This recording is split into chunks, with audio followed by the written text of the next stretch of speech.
Majina yangu naitwa Pastor Kanyale ama Prophet Kanyale.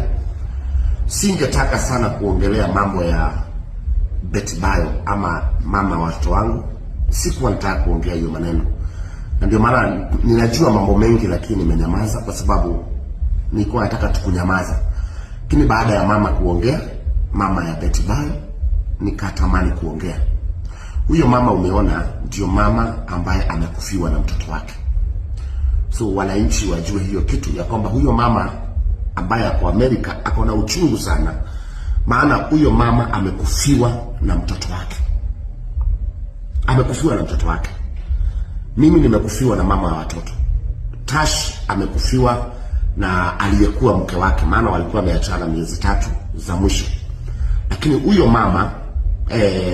mama huyo ndio mtoto wake. Na mimi nitasikiza huyo mama chenye atasema.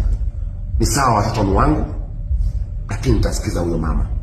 So ningependa kupatia advice Tash, tuheshimu tu huyo shosho, ako na miaka 70 something, ili yakule chakula ingie kwa tumbo. Ni vizuri tusikize wishes zake ama mapenzi yake. Sina kingine cha kusema. Mungu awabariki na Mungu awaonekanie na awatendee. Mimi sina haja na mali ya Betty Bayo. Mimi Mungu amenibariki. Chenye niko na haja nacho ni saa hii tuponye mioyo ya wale wamegonjeka. Hata huyo Tash, hata nani. Tuponye mioyo ya watu. Tuponye mioyo ya watu. Mungu awabariki.